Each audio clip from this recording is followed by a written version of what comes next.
All right, guys, we have the intro to the intro, so you know we're doing some cool stuff. I wanted to talk to y'all a little bit about this.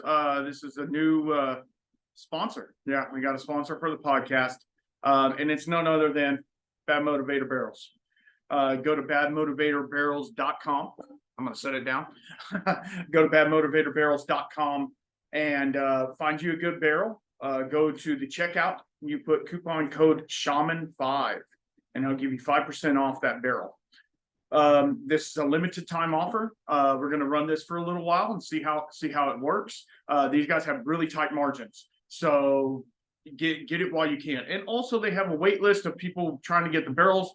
So get in there and get them before the holiday rush. That's why we're doing this a little early, so that you don't have to worry about the holiday rush. You're going to run out. And you're probably thinking, well, I'm not a craft distillery. I'm not a hypothetical whiskey maker. Why would I want one? Well, like I've said before, for one, they're cool as hell on the shelf. And they have different char levels, toast levels. They're doing all sorts of cool stuff with like old bourbon barrels and stuff like that. But why would you want one? Because if you're really into whiskey, part of that is changing whiskey and learning about it and stuff like that. So taking it and putting whiskey in another barrel and double oaking it or something like that is a really cool concept. So go to your local, there's a local distillery by you. I'm sure there is. Get some of their new make and fill one of these barrels and make your own whiskeys. Totally legal. Nothing skirting the line there. So get you one of those, fill it up. It's super cool. Yeah, it takes a little time and effort and stuff like that. But if you're really into whiskey and you want to nerd out on it, that's the best way to do it. So again, go to badmotivatorbarrels.com at checkout. Make sure you put Shaman5 because you get 5% off that barrel. And I cannot thank Chris over at Badmo enough for taking a chance and sponsoring us. And I really appreciate that. And I appreciate all the listeners. And y'all have fun, be safe, and also stay tuned. The podcast is coming. It's a banger. I'm going to tell you right now, this podcast is going to be a banger. So until next time, keep your spirits up, guys.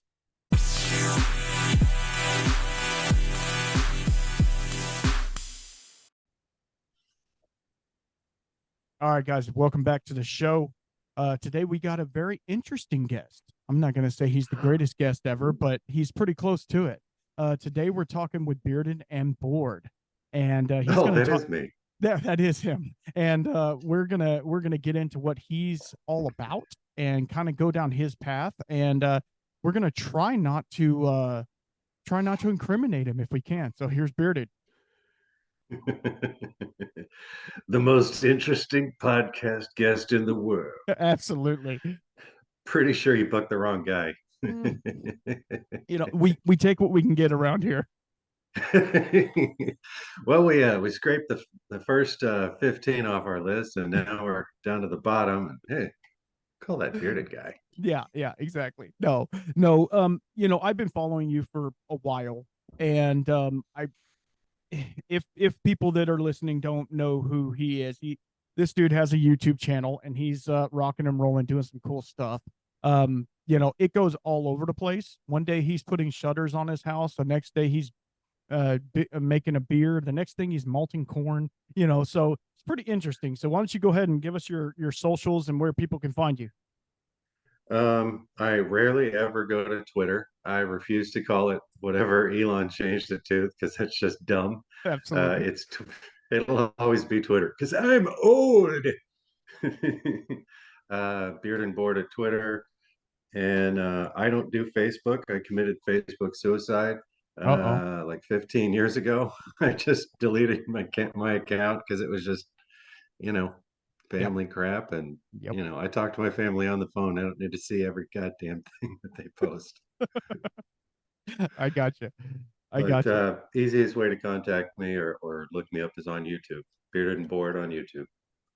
And yeah, I mean that's kind of how it is with social media. It's like it's a hate it or love it type thing. When you're trying to grow whatever if you want to call it a brand or whatever, you need to be out. You need to be out and be social. And I try to post a lot on Instagram and stuff like that. but it's like I have it. I have an Instagram account. It's just rare that I remember to go to it.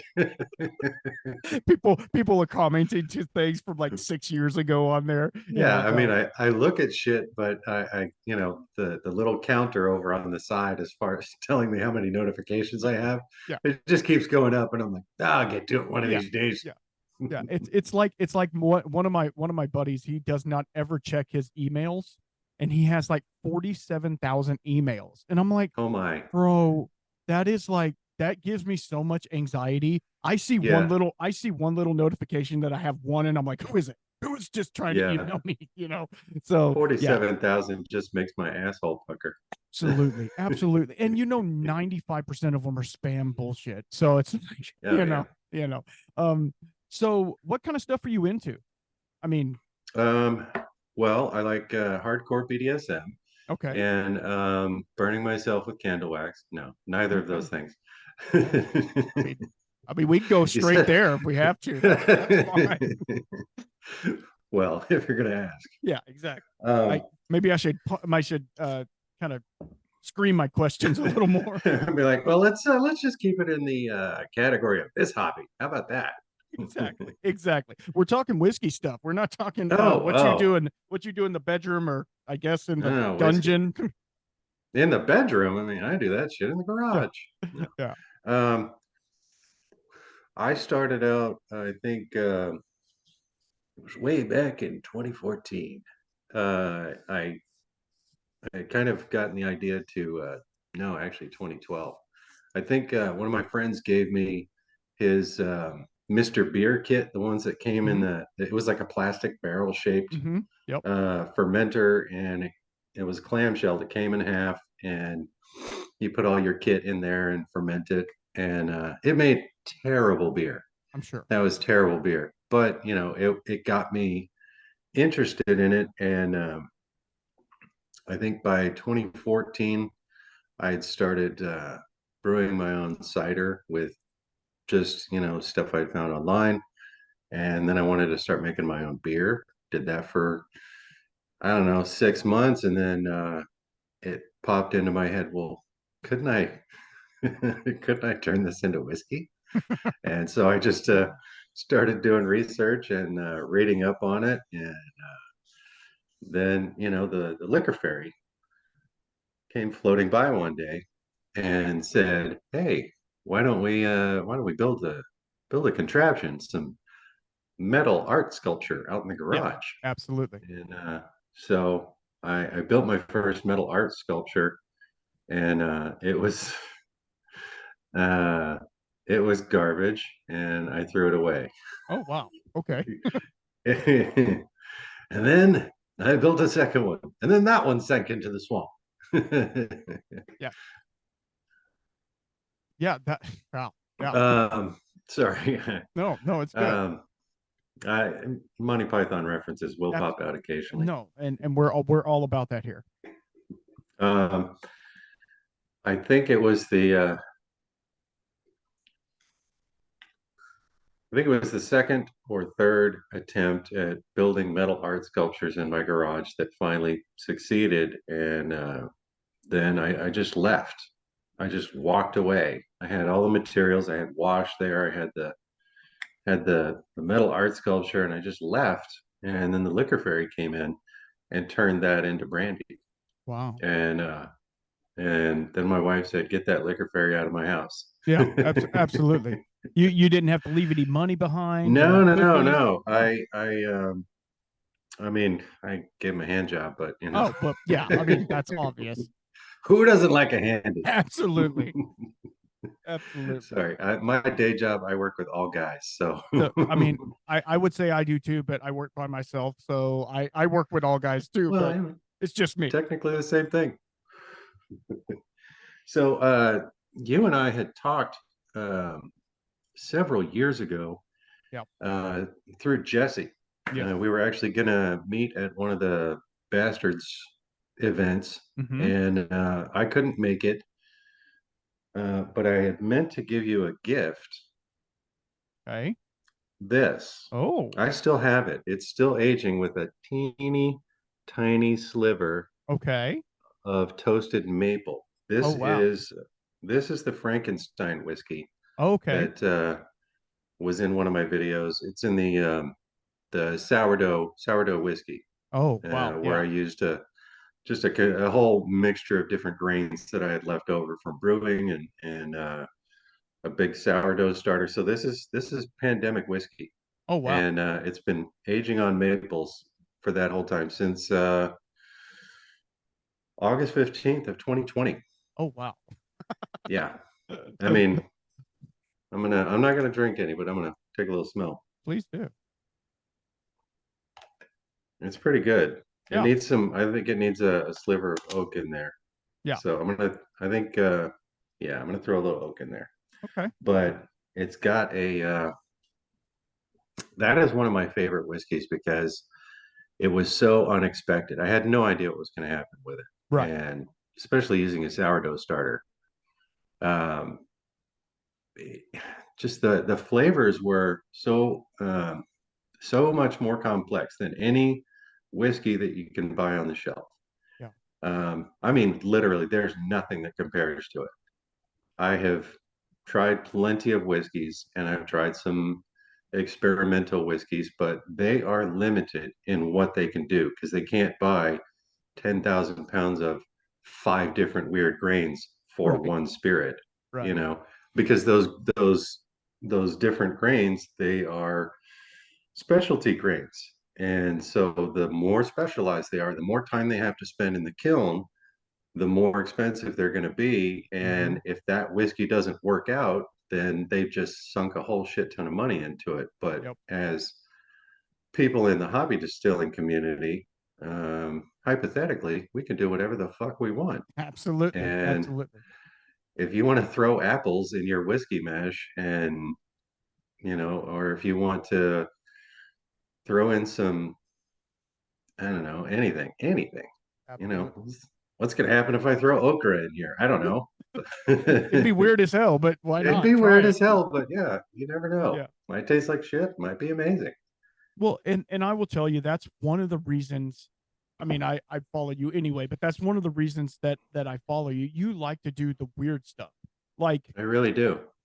like the whole the thing that really got me hooked, and this has been a while, but like the thing that really got me hooked and was like, oh, I don't know, he's doing something different, was when you started malting your own corn and you made that Hmm. contraption to spin it Yeah, and my all that. tumbler. Yeah, like I was just like, okay, he's not just like doing cool stuff. He's a freaking mad scientist. Is what it is. He's doing Yeah, weird I love fucking stuff, around with shit. and so like that to me was really cool. So tell us a little bit about the backstory on that because that to me really interested me. I think it started, the fire got lit on that because I watched the Popcorn Sutton video. Mm-hmm. And then I watched a little clip about Jim Tom. Yes. And, they talked about using malt. And I was like, what the fuck is malt? Yeah.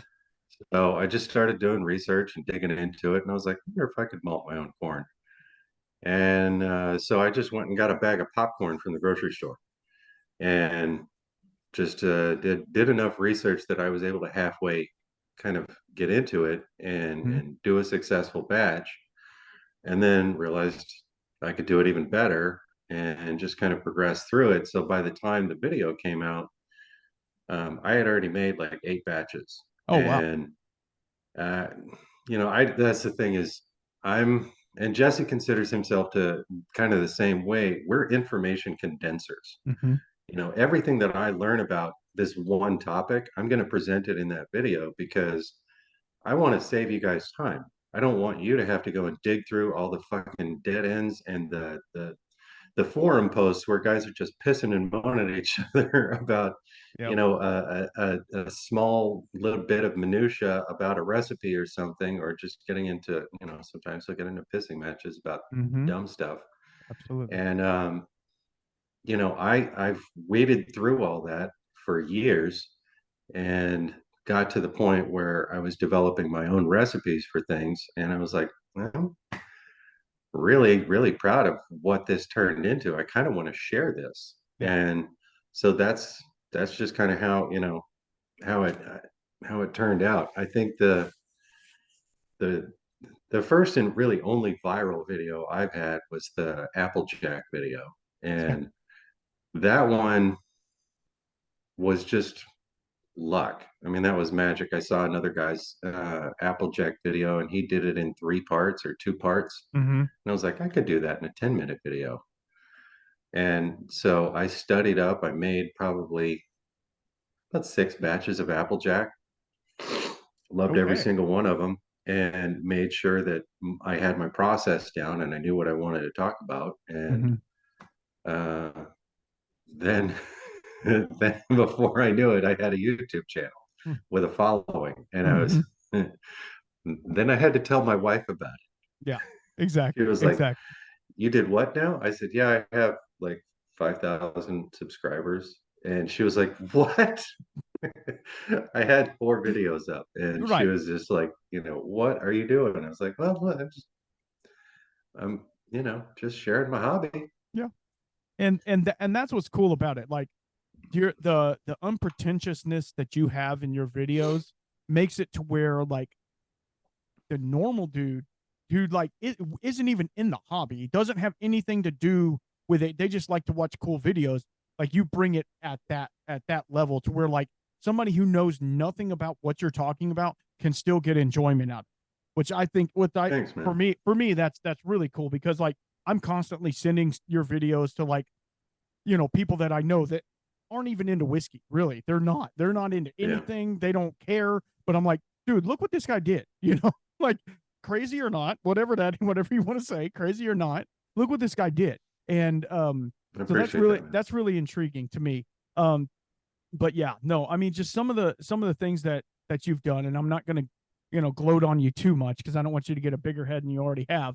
But at the same No, stop, don't. yeah, No. exactly. But like and the fact that the way that you approach it, and then now that you have a larger following, and I would say second, third largest, we'll just say it's debatable. I'm third largest. I mean, the fact that George, has taken a hiatus is the Yeah, only reason why I'm the yeah. third largest, I think. And we could talk about George too if you want. I mean, his information was very like whiteboard. He was He's so my favorite biology teacher from high school. absolutely, That is because absolutely. everybody had a favorite science teacher Yes, at yes, some point in your education. George reminds me of that guy yep. so much, or kind of an amalgamation of several teachers. Mm-hmm.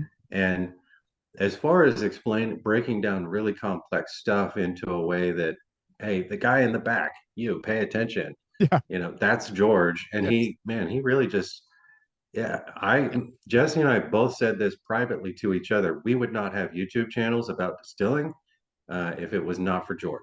absolutely. He broke down the door Mm-hmm. and showed what it could be, and then gave us he built his own audience and then gave us, access to that audience Yep. because he's gracious and amazing, Mm-hmm.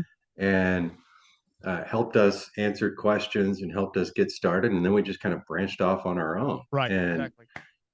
that's, I will always owe George. He is one of my favorite people. Yeah, And good dude. yeah. Solid dude. I got to talk to him on the phone a couple of times, Hmm. just talking shop and stuff like that. And I It was mean, so weird how he would always post his phone number. Like, yes, dude, what are you doing? yeah, are you trying to get everybody and your mother calling you? But he didn't care. That was the thing. He could No, care he less. doesn't. He could care less. I mean, I thought about Also, his balls are about this big and they're made out of steel yes, and you're they right. just swing. Yes, He yes, has trouble walking with yes, balls that big. yes. He does.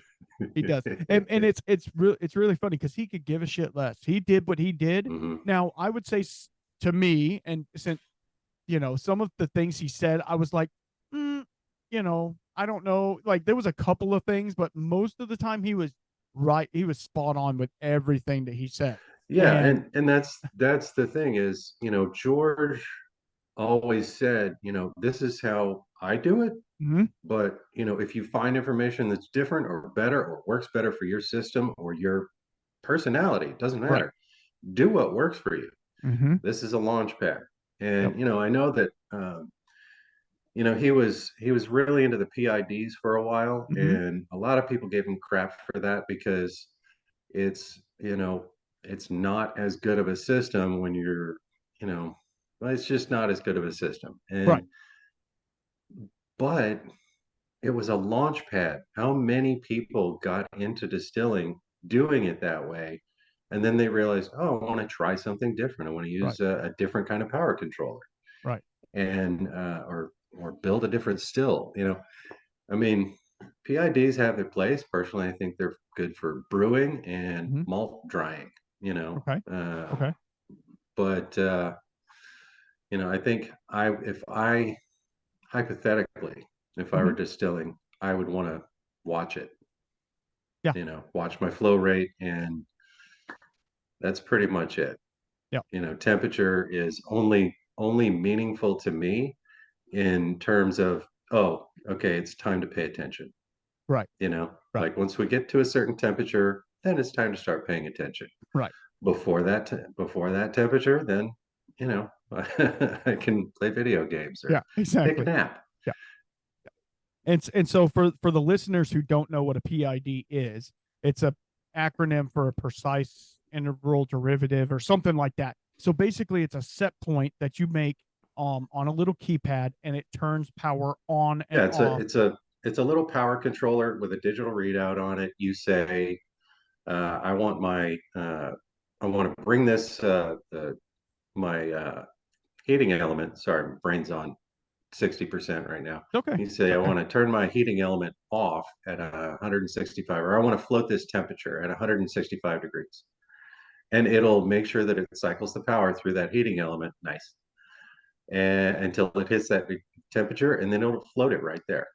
And then if you want to go up, if you want to increase or decrease, then you make those changes, and it'll do its best and keep it right there by turning the power on and off, doing different cycles.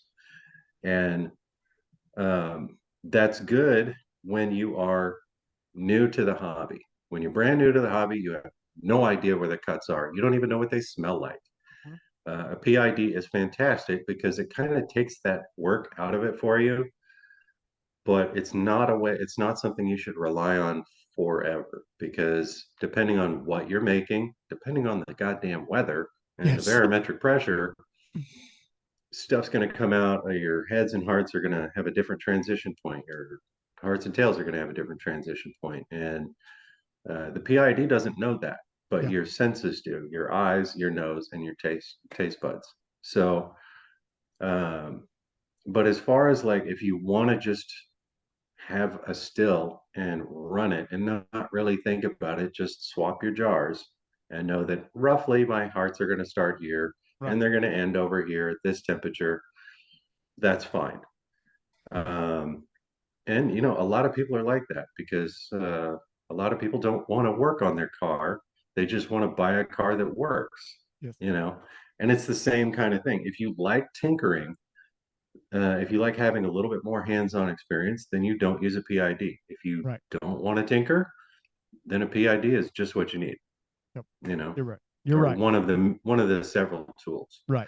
Big. And you know, George and Jesse and I, we had a long conversation about that when we all got together, and Jesse put it on his channel, and you know, I was so drunk.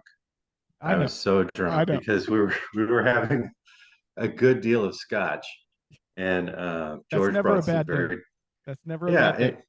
it wasn't, um, but you know, I'm sitting in between these two, trying not to look too drunk on camera, and the whole time I'm just like, mommy and daddy are fighting. But they weren't. It was just a difference of opinion, and you know, in the end, they come to an understanding of, I like to use it for this, and I like to use it for that, and this is how I like to run my still, and this is how I like to run mine. And you'll notice in you know, George was heavily reliant on PIDs in his early videos, but I think as his audience matured, he started going with other power sources and Right. explaining how those work and how to Right. wire them up and all that. And God, do you remember when all of his content left YouTube for a little while? Yes, yes, I do. That freaked me out. It And did. uh, it happened slow enough, like it was over like 2 days. I downloaded every fucking video he had. Wow. I Okay. downloaded all of them that were up at the time. And I think I still have them on a hard drive somewhere because I was just like terrified that I Yeah. would lose all this information because I hadn't taken enough notes, Yeah. you know. Exactly. Exactly. And that's the thing, kids. Take notes. That's the difference between science and screwing around. Absolutely. Absolutely. And I'll try and link that that video in the when we post this. Obviously the audio listeners won't have it, but go to the YouTube channel and you'll find it. Yeah. But yeah, no, I mean I mean, and I don't want to talk about George all night because that's not what we're here for, but like he was a wealth of knowledge. Oh yeah. But he was also a really cool when he was like, you know what, you might be right, I'm wrong. And Yeah. the fact that you and Jesse both got to hang out with him and just kind of chew the fat on all of that and create some Yeah. pretty cool videos. You could And you some could tell good you could tell memories. y'all were having fun, which was great, and that's how it should be. Like Yeah. it shouldn't be a competition. There should be none of that BS. It should just be Yeah. three Like dudes hanging out. if every hypothetical hobby distiller got together in one big fat room, there should be no arguments. Mm-mm. There should be no disagreements other than, I don't like the way that it tastes, or Nope. I like to run it this way. But nothing serious. It's Nope. just like, why'd you use that kind of carburetor on your Yep. classic car? Yep. Because I like the way it runs. Yep. In the end, it's all about what's in the glass and Hmm. what got in that, what it took to make whatever's in the glass.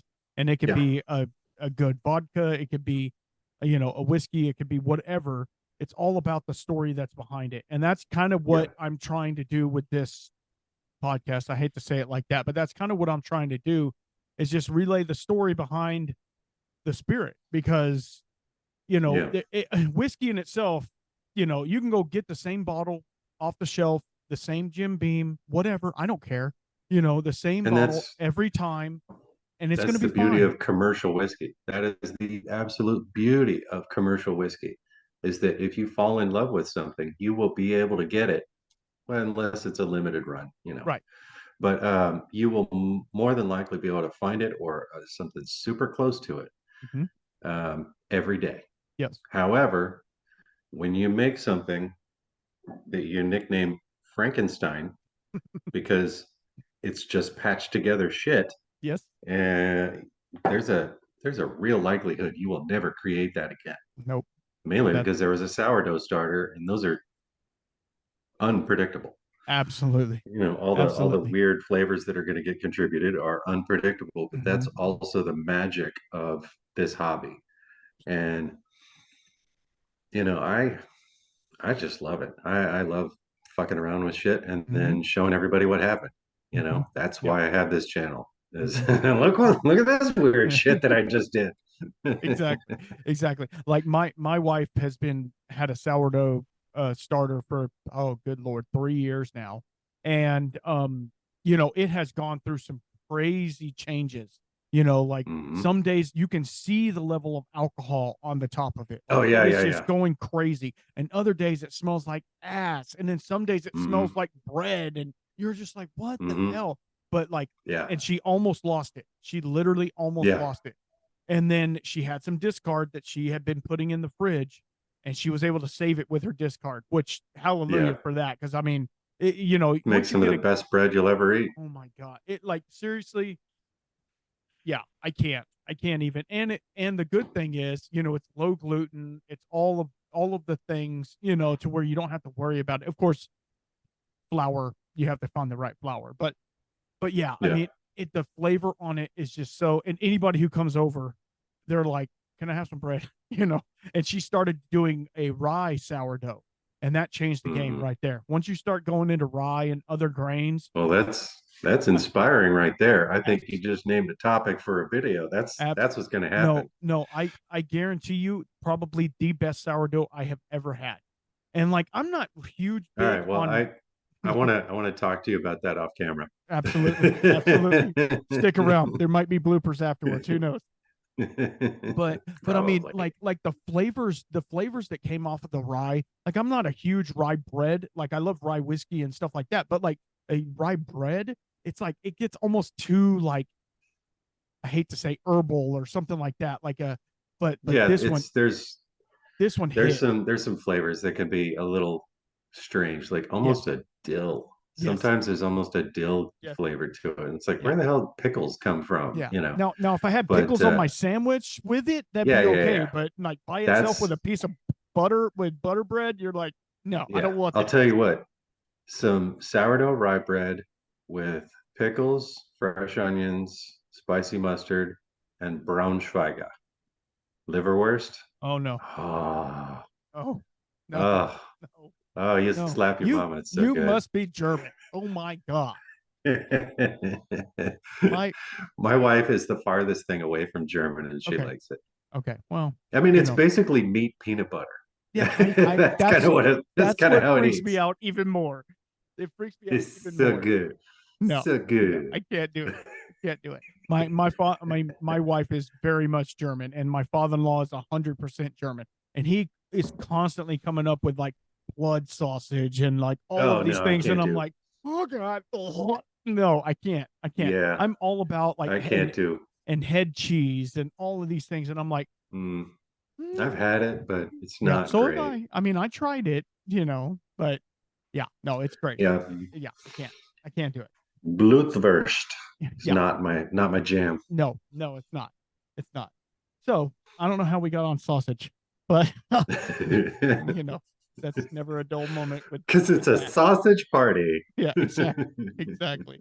So um where yeah, I don't know where to go from I don't there, know, man. something about George, right? You're Yeah, talking yeah, about George, yeah. whiskey So or something. yeah, yeah. No, it's fine. It's fine. We're gonna come back and it's gonna be fine. Um so you're the one that kind of introduced me to the 1030 barrels. Because Yeah. you had started using them, and I was intrigued because like everybody thinks of a big barrel, and Yeah. everybody thinks of like, there's no way that a home guy could ever fill up a 53-gallon barrel or even like a 10-gallon Well, barrel or something like that. well, it depends on how motivated you are, but yeah, Absolutely. generally that is true. Yeah, yeah. I mean, unless you want to have $8,000 worth of hearts laying Yeah. around, Well, I got 3 pallets of grain coming in. Yeah, yeah, exactly. But yeah. So yeah, tell us what kind of intrigue, because I mean, if you've been in the community long enough and watched enough videos, you see the guys putting the little oak staves or the chips and stuff in jars, Yeah. which is Yeah, fine and it works. that's your easiest way to do it. Yeah, That's the easiest way to do it. I don't like chips because they go too fast, and absolutely. you can ruin a batch like that. Mhm. I've ruined one in 4 hours. Like I Oh, tried it and it was good after like 12 hours, and then I ran a whole bunch of errands, came back 4 hours later, and it's when you're new to the hobby, you yep. try stuff all the time. Like Hmm. I don't need to try it again, but I want to. Yeah. And 4 hours later, it was ruined. It was basically Oh drain Lord, cleaner. It was so Lord. oaky and tannic and bitter. And there's nothing I could do. Yeah. But yeah, so I don't like chips, and the finer they are, the worse it is. Mhm. But staves are good, and it's to me that's accessible to anyone. Mhm. When it comes to uh, barreling, I ran into Bad Motivator on Mhm. uh, the homedistiller.org forum, and I read everything that he wrote. Yep. And what was amazing to me was that he made these barrels and then showed us all how to do it. And he showed us his process, his prototypes. He was like, I thought about using glue in between the Mhm. slats of wood, but it's got to be organic. So he tried flour paste, and then he was just like, well, screw it. Let's just use pressure, uh, and just all the steps that he went through to build these barrels, and then he magically decided to share that with everybody, and it was just astonishing. Also, not everybody knows this. Not everybody in the community knows this unless you've been on homedistiller.org. That guy built a still that looks like R2D2. Yeah, I'm very sad that he is no longer with us because he was an absolutely. absolute genius. Absolutely. And thanks, Ben. Absolutely. Cheers, brother. But the good thing is, And uh, yeah, he Chris, shared all that knowledge. And yeah, now Chris has taken over the mhm, business and going to carry on that legacy for the family. And I think that is amazing. I'm actually going to hook up with him at some point here in the future. And but because Ben was so generous and so forthcoming with all of his knowledge, the guy that makes the 1030 barrels, I'm sorry, dude, I can't remember your name. Ian, Yeah. He hit me up a couple years ago and was like, "Hey, do you want to try these out?" And I was like, "Sure. All right, cool." And what I love about those is that if you are distilling in a 5 or an 8 gallon pot, you're doing 5 gallon batches at a time, you're not getting 2 gallons of product that it takes to fill a bad motivated barrel. no, You're getting about a bottle or 2 bottles worth that it would take to fill these 1 quart size 1030 barrels. And it's the same process, but just on a smaller scale. yeah. And yeah, I love them. I Yeah. love all of them. Well, I've seen some. Go go ahead. ahead. No, I was going to say to caveat that, as most of the people will know, and by the time this is out, it'll be long running. This podcast is actually sponsored by Bad Motivated Barrels. So, we, but yeah, no, Ian over there at 1030, he is doing some really cool stuff. Um, and I went to a local distillery, Andalusia whiskey, if you've ever heard of it. You guys have never heard of me talk about Andalusia at all once. I got some of their new make, and I put it in a 1030 barrel. It's right back behind my head, and it was a French oak wine finished barrel. And oh my god, Yeah. after I think it's been in there for 8 months, it is some of the best whiskey, and it's their triple distilled, which is it was their white, but it was the triple distilled, so it didn't have any peat or smoke or anything in it. It is by far, like, the color on it's really dark. It's really nice, but at the same time, like, the flavor, it takes me back to Ireland. Like, literally, Yeah. I've never been to Ireland, but I would think that's what it would taste like. Is that is that whiskey? So yeah, no, Yeah. I'm all on And that's the 1030 biggest as difference well. between the 1030 and the bad motivator barrels. They take time. They take a lot of time to age your stuff. Whereas if you put a stick in a jar and pour spirit on top of it, you're going to have something that's pretty good in like 2 months, Right. month or 2 months, 6 months at the outside.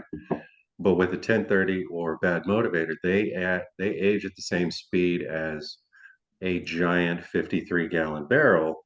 Absolutely. So it takes as long as it takes. It can take 1, 2, 3, 6 years, but you're getting all that flavor in a very slow progression, Hmm. not all at once like you do with a stave.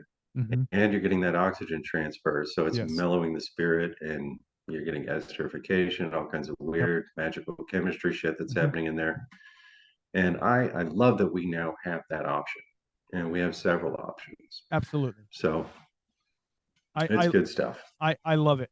And the fact that, like, even people that don't want to touch a still, that don't want to have anything to do with it, Yeah, you go know, get you a bottle of New Make from somewhere. There's absolutely. White Even Dog whiskeys all over the all, liquor store. all over the place. And I had a fellow listener. He told me he went to his local distillery, and they were like, "Bro, why has nobody ever asked us for the new make?" He got 2 gallons of new make, filled a Badmo with it, and now it's sitting. Mm, And he's like, yeah, he's going to take them a sample when it's like a year and a half old. He's going to take them a sample because they want to know. They want to know the side by side mm, between their big barrels compared to these. Because you know how cool that would look yeah, behind your bar at your right. tasting room, having some Yeah. old fashioned or something aging in a Badmo barrel. I'm Shit, actually yeah. I'm actually doing a little whiskey event the 14th of August, and I'm going to either take a Badmo, depending upon how many people are there. They haven't got back with me on how many people are going to be there, either a Badmo or a 1030, and make an old Did fashioned you in it. mean the Go ahead. did you mean the 14th of October? October. Did I say August? Okay, you Okay, did. I'm sorry. I I just want to meant make sure October. everybody's on the I'm same going. page. I'm going to level with you. I'm a time traveler, and I'm from the Oh future, shit. and I'm going back in time to pour whiskey for people. Whatever. No, October. I'm sorry, October. And so, like, I just need to know how many people are going to be there because I don't want to make 2 gallons of old fashioned, and then oh no, I have to drink all of it. But Oh darn. and here's the thing, I don't want to and I hate to say it like this, I don't want to mess up a Badmo with old fashioned. It might be cool to put something else in and see what happens with the bitters and stuff like Yeah, that in it, but but at the then same I time, think yeah, you're right. It's kind of a one-use yeah. aging cocktails, mixed cocktails in a Badmo or 1030 is going to give you probably just a one-use Hmm. option. So like Yeah. my thing is if you're going to barrel age cocktails, do it in a wooden barrel, one of the Yes. little ones you can get on Amazon. Yes. Because to me, those are I've used them before. They're fine, but they're not nearly as good as a Badmo because Yeah. they will over oak your shit. Yeah. Um, Absolutely. but if you do cocktails in there, it's going to be a little quicker Hmm. of an aging process than using a Badmo or a 1030, and you're going to get a much better flavor than if you just try to do it with staves. Um, so yeah, I would just get one of those wooden Yeah. barrels for Yeah. stuff like that. That Just for your listeners. I'm not telling you what to do. I'm just telling right. listeners Well, if you need something a little quicker. my wife actually a while back had bought me one of those little barrels, and she had it engraved with my name on it and shit. But like, she Hmm. was like, you can make old fashions and put them in here. Well, I didn't. I had a half half empty bottle of Wild Turkey 101, and I said, hey, let me see what happens if I age it in there. Like, it's not a super expensive whiskey, but it's a whiskey I like. So I'm like, let me see if a little extra oak does anything. I left it for, I don't Hmm. know, 2-3 months, went back, and there was literally probably a tablespoon of whiskey left in it. It was totally evaporated out, and the whiskey that came out was black. And I was like, Yeah. yeah, not gonna drink that. So I wasted like what, 25 You- bucks, but still, it was a fun thing. And that's what I tell people, like, go out there, try the things, you know, because that's you the fun never of this know. hobby is trying new Absolutely. shit. Absolutely. And even if you're just a listener and you're an enthusiast, like, that doesn't mean you can't get one and age something in it. Get some, even if you use Hmm. Everclear, I wouldn't say use Everclear, but even if you did use Everclear, you would get a cool light whiskey out of it at least, so I mean, do something. Do Yeah. something. So, yeah. Yeah. Okay. Now what? We talked Now what do we barrel. talk about? Now what? Um, yeah, we talked barrels. We talked. Okay, so you just did something that was really cool and near and dear to my heart. You just did a cherry. Can't say the German name for it. Kirschwasser. Kirschwasser.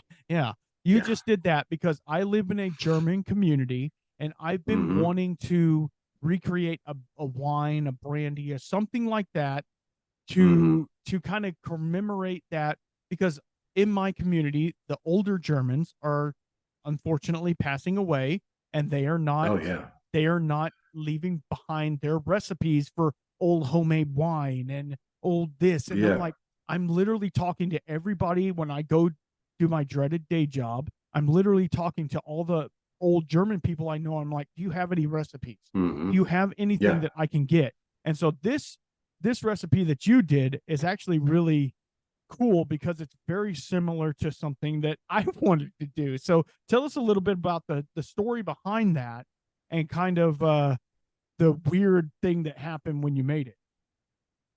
Um, well, the actually that you're mentioning old German relatives and stuff.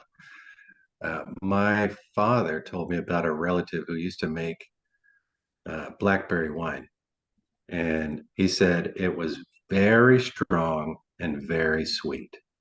And that relative is, long gone before I was ever born. Right. But I picked my dad's brain about it. I said, "Tell me everything that you can about the flavor of that." And uh, he did, and that was what really got me into starting to think about making my own beer and wine. I think probably when I was in my 20s, Oh wow. and it just always kind of stuck in my head that, oh, I could make my own wine. That sounds cool. And when I finally started and got into it, I was like, I really want to recreate that wine. I just haven't had a good enough blackberry harvest Yeah, to absolutely. really make a decent attempt at it. The last time I did it, I had to add a bunch of blackberry puree. It came out, but I really want to try one that's just like a 5-gallon bucket full of nothing but fruit Yes. and yeast, and then I just mash it with a fucking stick and see what happens. Yeah. But apparently this guy, he would just pour in ass loads of sugar like every few days and stir it until the sugar until the yeast just stopped working. So Yeah. basically, he created a toxic environment where there was too much sugar for the yeast to survive. It had created as much alcohol as it was going to, and it was still nice and sweet. And apparently, he just did it like in a crock on the counter with a piece of cheesecloth over the top. It was all wild fermented, Wow. and so I definitely want to try that. And the drought this year was Oh absolutely God. brutal. It was Absolutely. brutal. My garden I my garden is shit. Literally, Yeah, I got I got nothing. last year I got 15 pounds of um, muscadines, Hmm. and this year I got 6 pounds. I was driving past the places that I normally go to get grapes, and looking at the vines, and they were just, after the first 2 weeks of a good pick, they were all dead. That was it, Yeah. and I just wasn't going to get any more. Nope. So yeah, Yeah. but anyway, so back to the Kirschwasser. Sorry. No, it's fine. It's fine. You said this is normally an hour-long podcast. I will find some segues to take. You go. You We'll end do up. what you got to do. It'll be 3 o'clock in the morning before I Uh, stop talking. Well, I mean, I'm gonna cut you off at some point. I got to go to bed. So the Kirschwasser was another one that I think my grandfather or a friend of my grandfather's had mentioned it, and they were having some at a at a holiday party, and I got to try some, and I was like, oh, this is really good. But I hadn't had it again in years and years and years, probably decades. Wow. And so I went and I bought that bottle of absolute crap Yeah. in the liquor store. I went Absolutely. to a liquor store, and I was just like, "Hey, do you have any Kirschwasser?" And the guy was like, "Huh?" And I said, "Where do you keep your brandies, your fruit brandies?" He said, "Like plum and peach." I said, "Yep, that's Like yes." like that. Like that. And I found, that bottle of De Kuyper or De Kruper or whatever the hell however it's pronounced, and got it home, tried it, and immediately poured the rest of the glass out because it was just Yeah. hot garbage, It is. hot garbage. Um, it didn't even taste like if it tasted like cherry Jolly Ranchers thrown in vodka, that would have Mhm. been a vast improvement. This stuff was just not. And it didn't taste anything like what I had had decades before. Right. There are certain things that you eat or drink that you will always remember that flavor. This stuff didn't taste anything like that. And so what I was trying to do was recreate that. And so I got together with the liquor fairy and, you know, just made my thing. The biggest problem with Kirschwasser or Rakia, any of the stone fruit brandies that are common in Europe and Eastern Europe, especially, um, it's down to personal preference about whether or not they take the stones out. Mhm. Most places, and it's not about the cyanide risk from the stones; it's the flavor. They either don't want that flavor or they do. Normally for cherry, they want that flavor because it's more amaretto-y. It's more, I don't know, it adds a richness and not necessarily a bitterness. But if you leave in like plum and apricot stones, you can get a really harsh bitterness. Mm-hmm. Um, but yeah, that stuff just came out really, really well. I left this off camera. Um, I mentioned in the video that you could put all the mash in a bag and put that in your fruit press, or you can just squeeze it by hand.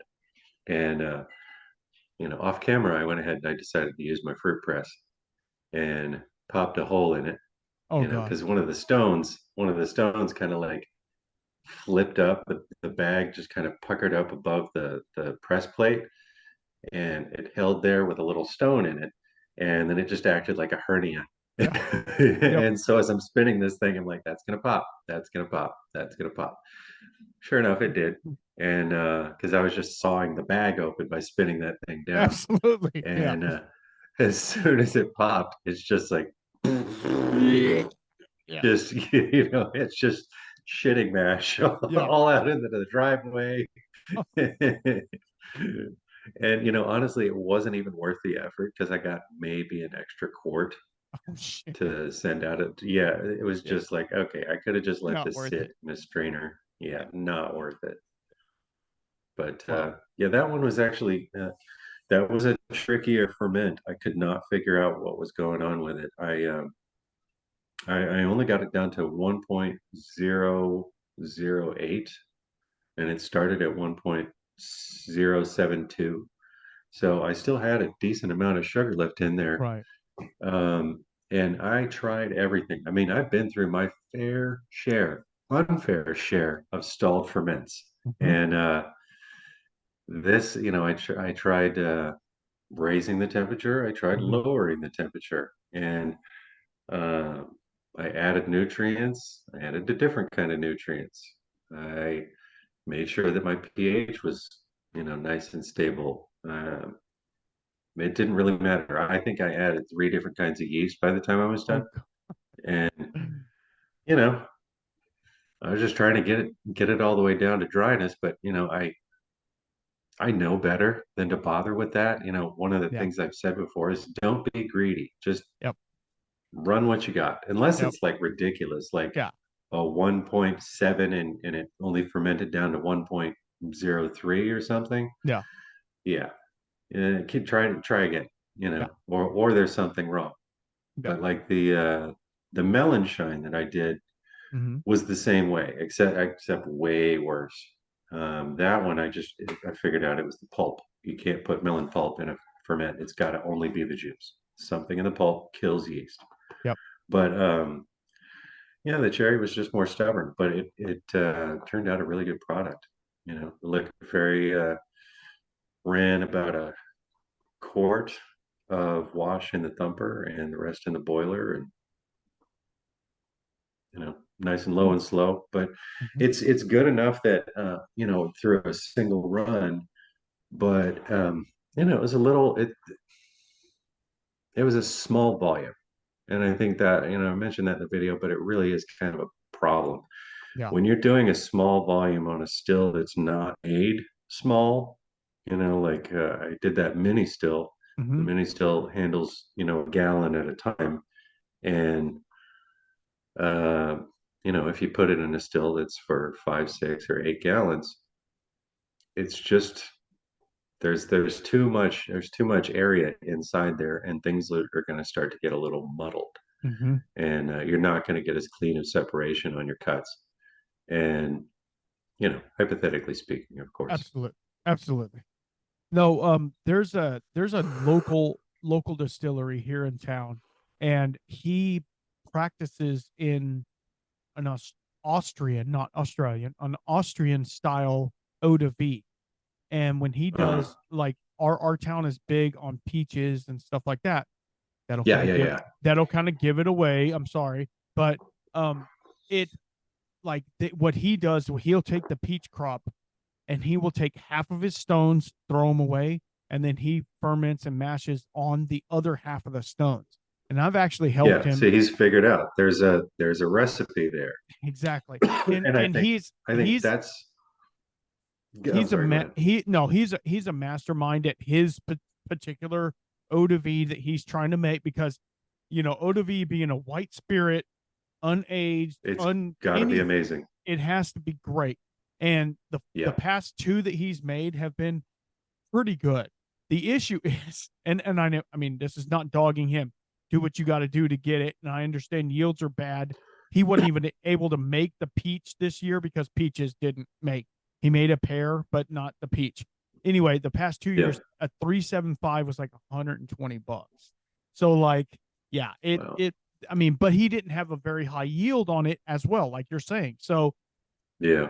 I think, and of course his still is a commercial size. I think it's right at 100 gallons or something like that.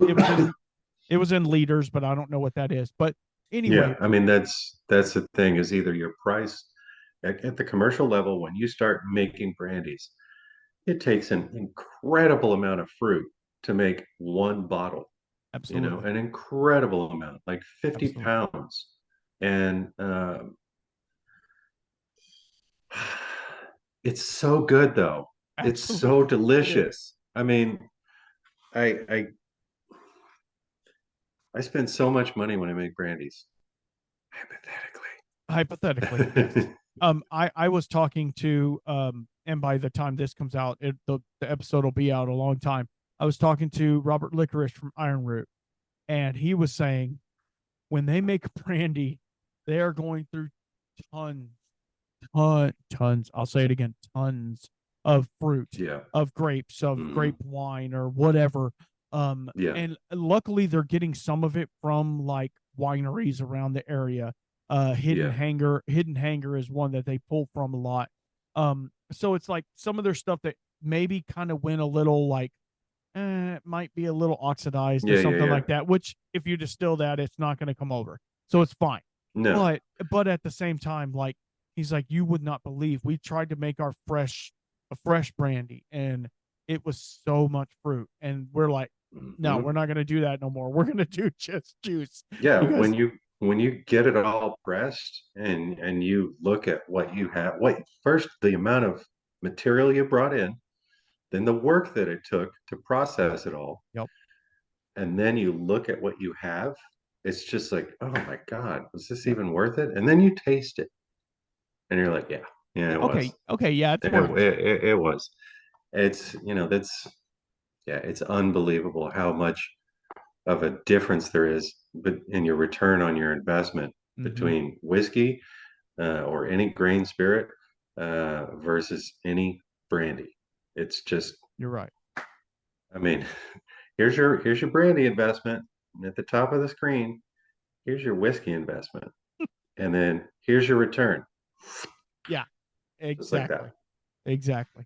exactly. Yeah, but so good. So I forgot to ask you before we not before we got started, but normally what I ask my guests who come on, and I guess I'll consider you a guest, is what whiskey are you really, if you're super into whiskey, if not, I get it, but what whiskey are you into right now that like if you're out of bottle, you got to go get another one. Everybody's been all over the place with it, so it's not a trick question. It's just something that is like, hey, what's your go-to or something you have to have on the shelf other than stuff the liquor fairy is leaving behind? That's difficult. It is. That's why I do it. While you're thinking, I actually made, this is some homemade wine I made, and it is from, Yummy. You're not going to believe it. It is, we had a party months back, and it is a Chicken Express sweet tea that I fermented. Get the fuck out of here. I mean, come on. Hey, you think it's just you doing weird shit? No, I'm doing weird That's shit. awesome. It's Chicken Express sweet tea. It only ended up being like a 1040 to 1050 gravity. And I was like, oh, hell no, that's not enough. So I bumped it up to 1090 and fermented it. And it's been sitting on a little bit of oak for oh God, 9 months, a year, Yeah. maybe.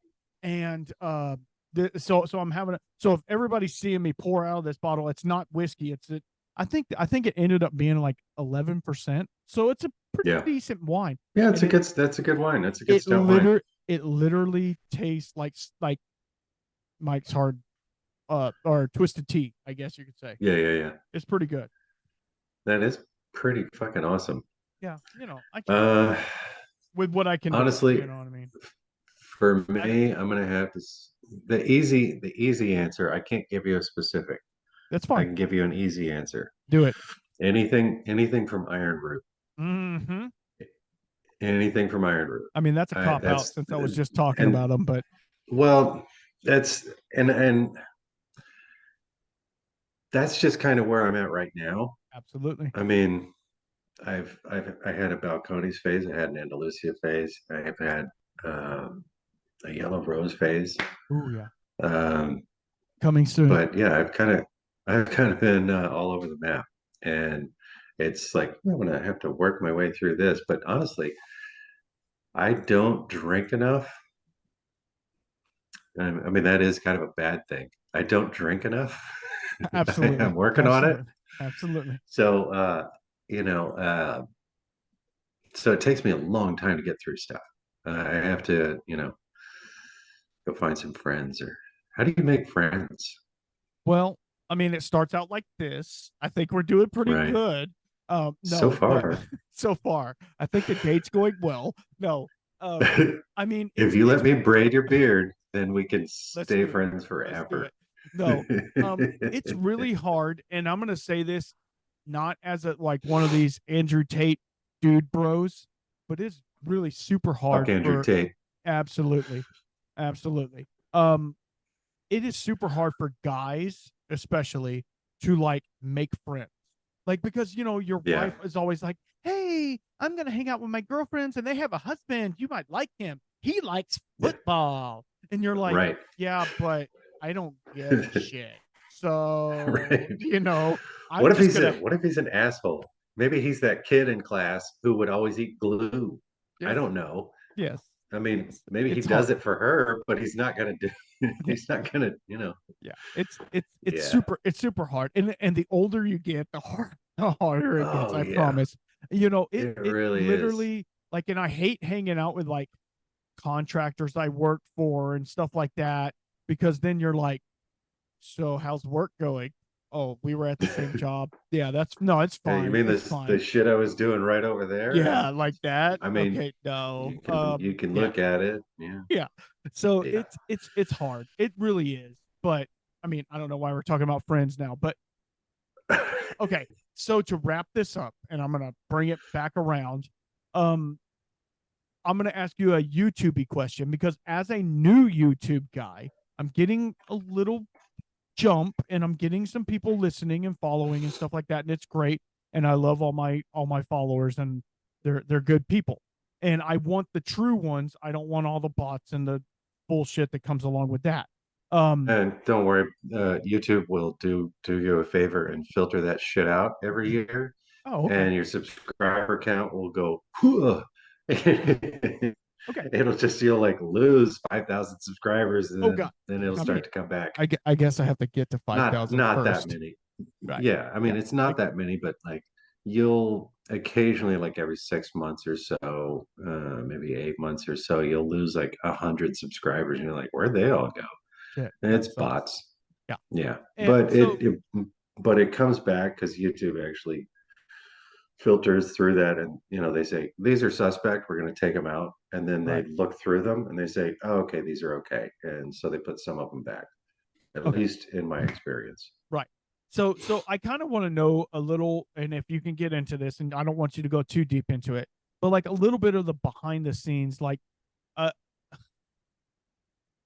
I know it's different for you because, and we can talk about this if you would like, and however you want to go there, but like you've had some episodes, and then you've had a time period where you didn't reduce episodes, and then you had some more episodes. Does that give you a huge hit in like subscribership Oh, and shit yes. like that? If I had been consistent since, because Jesse and I started at about the same time. Mhm. I'm not going to compare myself. I'm not going to compare my content to Jesse's content It is different. because he puts out some amazing shit and his production quality is so good and he's so smooth. Like I edit the shit out of my videos because I and my way through every fucking sentence.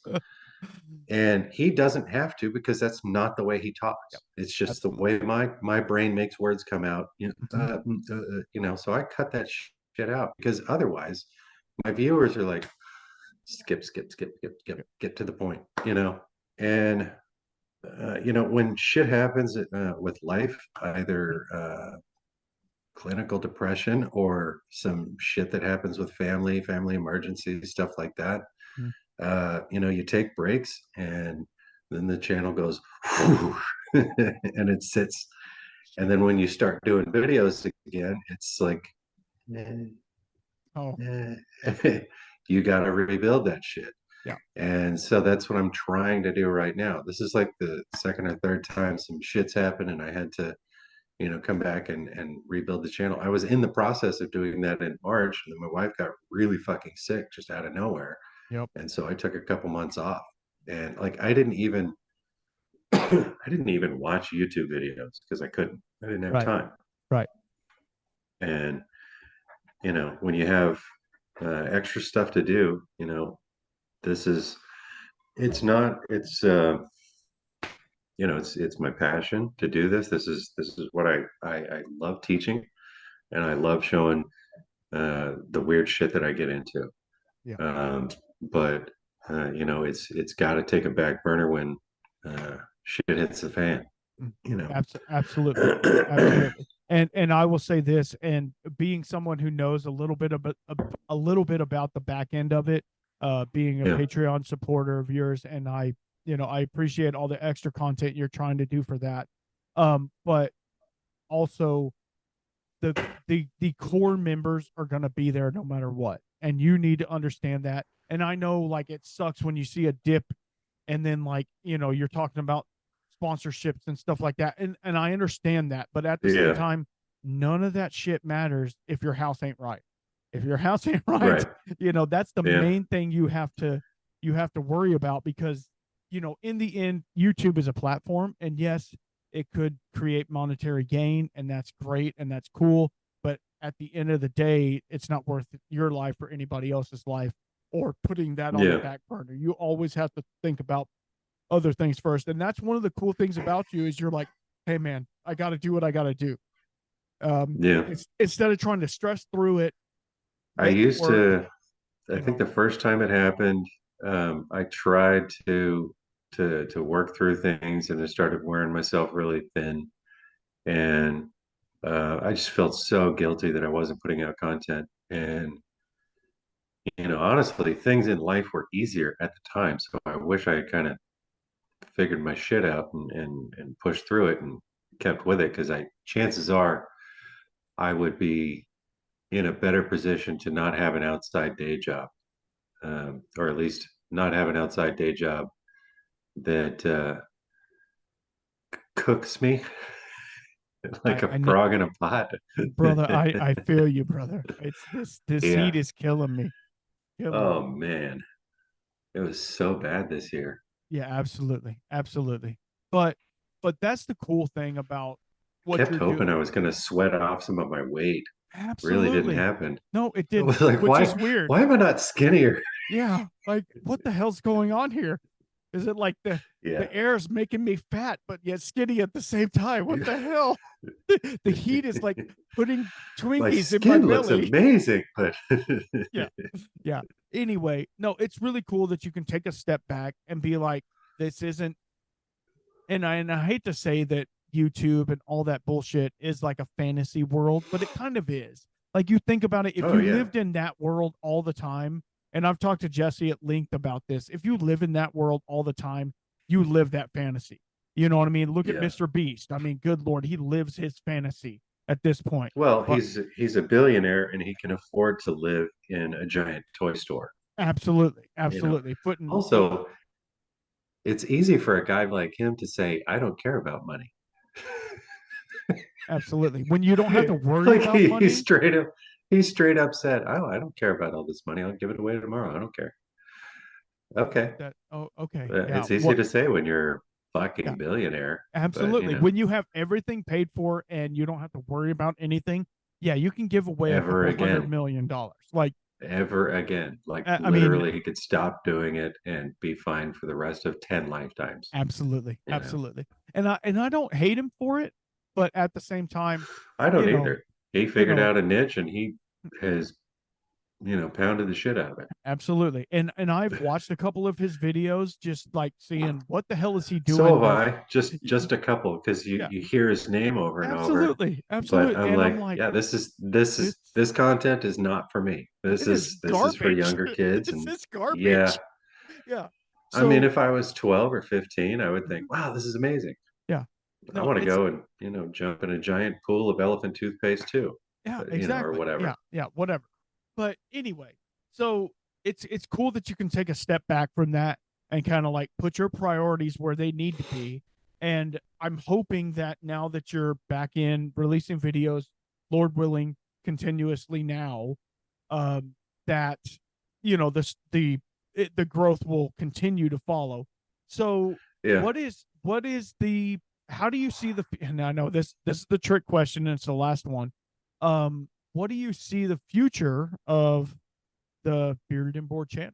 Like, how do you see it? I'm not going to give you a timeline, like let's call it a couple of years, a year, however you want to look at it. Where do you see it going? I mean, well, obviously making weird shit, but other than that, first I got to run for president. No. absolutely. Come on, I'd vote. I'd vote for No, you. I don't even know what side you're never, on. I don't care. never. I Absolutely. I hate don't want that. politics. I don't want that. Um, I don't want that headache. no, the only politics I care about is legalizing hobby distilling at the federal level. That is the only politics I care to discuss with anyone. Amen. Um, so here's my goal: make a couple $1 million Okay. somehow, and then pay for a lobbyist to go back to Congress and Mhm. lobby to get hobby distilling legalized. Okay.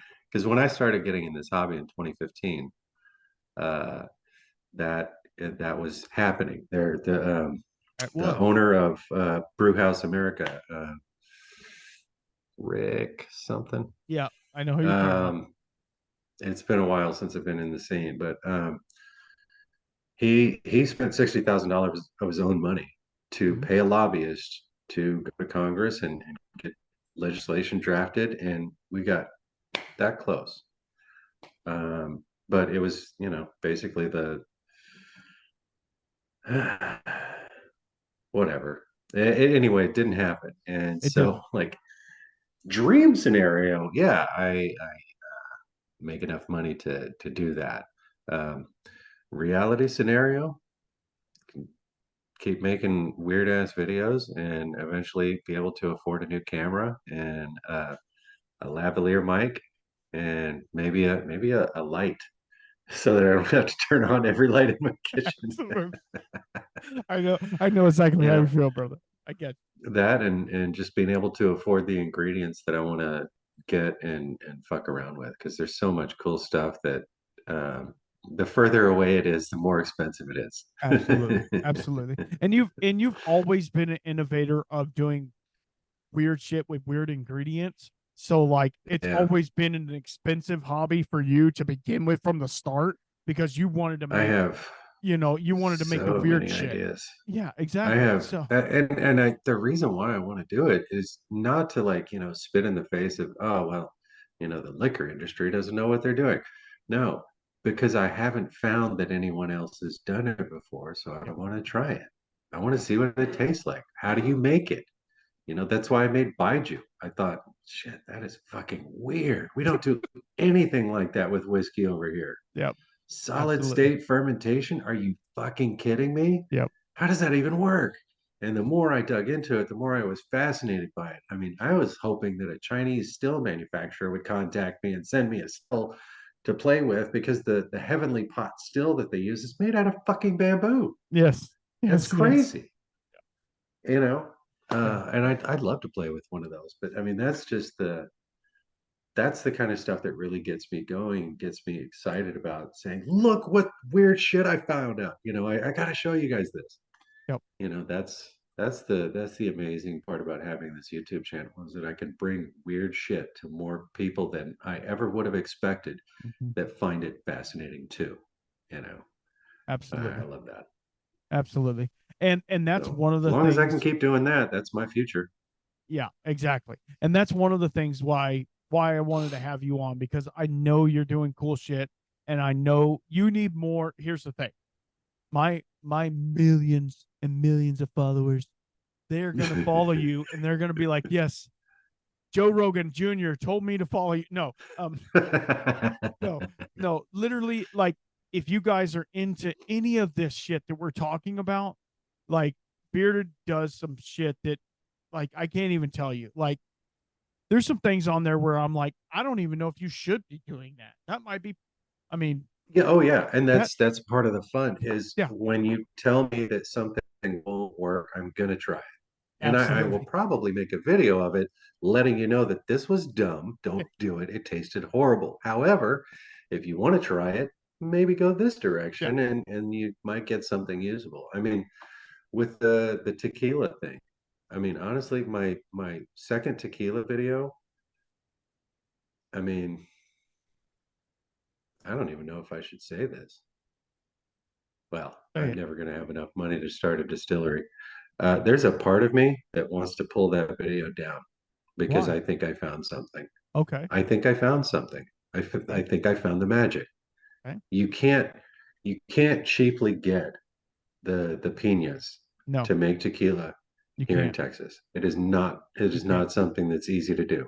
Nope. Um, so whenever there's a small agave spirit maker here in Texas or anywhere in the United States, they're doing it with agave syrup, and then they make honestly,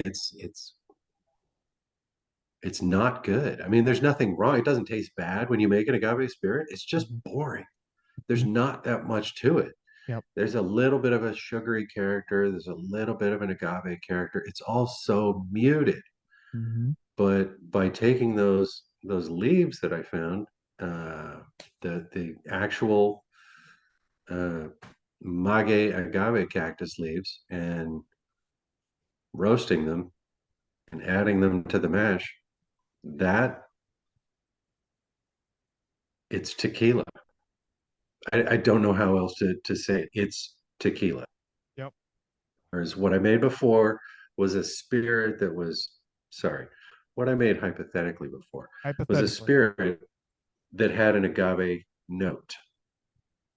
But this second round was fucking tequila. I mean, because you got all the terpenes and the weird ass flavor compounds and the shit that if you let it touch your hands, it burns your fingers. Mm. All that went in there, got broken down and chewed the shit up by the yeast, and it's tequila. And so, like, part of me is like, well, I need to not share this information because this could eventually be a business for me. Like, if I were to start a distillery tomorrow, some millionaire comes to me and says, I want to invest in what Bearded and Board can do. Okay, we're going to start a tequila distillery, and we're going to start an agave spirit distillery, and it's going to be the best fucking thing anybody's ever tasted in America. Now, the guys who make it in Mexico, theirs will always be superior. Yes. But if I can make it here and I can make it fairly cheap using a waste product, they have to throw away because they're not going to get any sugar out of those things. It's Right. just a flavor component. Um, you know, it could be competition, but Yep. those are pie in the sky dreams. And I think everybody who's in the home brewing and home distilling, community, whether you do it or don't do it, you still have this tiny kernel of a dream in the back of your mind that says, oh, one day I could open a business. It's a tough ass business. And, Absolutely. I was a chef for 15 years and I will never open my own restaurant. Not if I had Absolutely $10 not. million sitting there to do it, Nope. because I know what it's like. And, home brewing and home distilling is fun. just like cooking at home can be fun. Um, but doing it for a business is, you think it's boring sitting next to a still for 6, 8, 10 hours at home in your garage. Imagine doing it at work and knowing that when you're done, you have to hog out that still, get all that grain into a bin to take to the cattle rancher. Yep. But, there's a part of me that still thinks, man, that'd be awesome. Yeah, it would. It would. I know. I feel the same way, because like every time I go to a place like Andalusia where they're doing everything on site, in house, Yeah. Moose is over there dumping out the mash tun, all that stuff, and it's like, this would be so cool. I mean, if they could pay me enough, I'm sorry, Right. I'm sorry, Ty, you can't pay me enough. I mean, I unfortunately I make too much doing what I do, which I don't know how, because like I can't even afford my mortgage, but yet I make too much. Anyway, like Fucking I would, taxes, right? yeah, absolutely. I would love to do Yeah. that for like what, a couple of weeks, a month, and then afterwards you're Oh, just like, sure. oh crap, another day of running the still, And I don't want Yeah. it to turn into something to where like I hate the whiskey coming out. Like I don't even want to talk about it anymore. Like I Yeah, don't want yeah, it to yeah. turn into that. I want it to be this mystique of like, ooh, what's the new thing coming out? Like what are And we doing now? yeah, that's the thing is if I were to have a commercial distillery, I would still want to fuck around.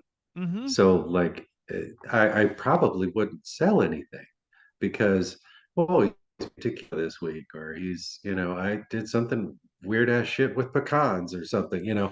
Absolutely. Just so I would have a whole bunch invested in all these different products and no real theme Mm-hmm. to what it is that Bearded and Board Distillery actually makes. What are they what What are are they they known doing? for? Yeah. Uh, Depends on the week. Yeah. And that to me is so cool that like, even if you were, hypothetically to go and do a big thing, you'd still be doing the shit you're doing already. So Oh like yeah, to 100%. me that just shows your drive and initiative in what you're trying to do, and your like love of the actual craft of Yeah, doing all of that. I will always search for what is weird and unexpected and see if I can. I always want to get to the very bottom, the very base of whatever it is that I'm gonna try. I want to find out the where did that come from? How was it always done? And what are the changes that were made along the way? And then if it's something strange, like that's going to be strange to the Western palate, like Baiju. Baiju Yeah. can be terrible. It could taste like Yeah. fingernail polish remover. Mm-hmm. Um, then I will, see how I need to make adjustments in order to bring that closer to something that a Western palate would enjoy. Yep. Um, and I have so many ideas that I don't think I'm ever going to run out of stuff to try.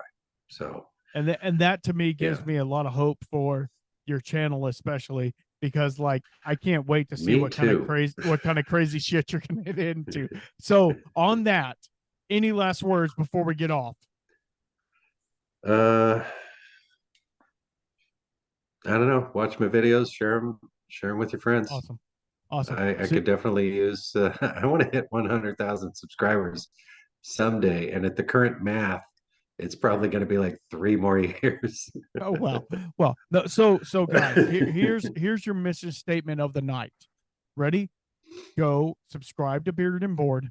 It's pretty easy. He's the only Bearded And and it's Board out there. And it's that's free. true. It's It's free to free. subscribe. Doesn't cost you So anything. let's get him to 100K.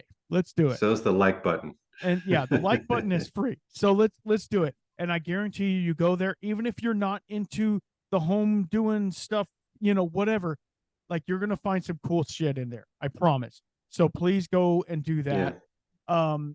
And again, I can't thank you enough for coming on here, and obviously stick around. I want Thanks to for talk to having me, you. brother. I want to talk to you. And I would love to have you back on in 6 months, a year, to where we can sit and talk about the bullshit we talked about before, and how Yeah, it's absolutely. it's furthered along, because I feel like that's going to happen with a lot of the guests I have on here, like that I want to have them on again, because like this is an ever changing world. This whole world of whiskey Yeah.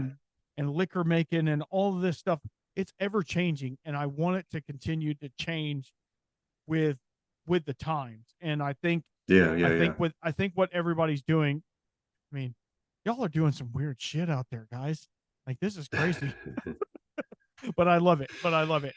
So, Well, hopefully, the next time we talk, I will have some.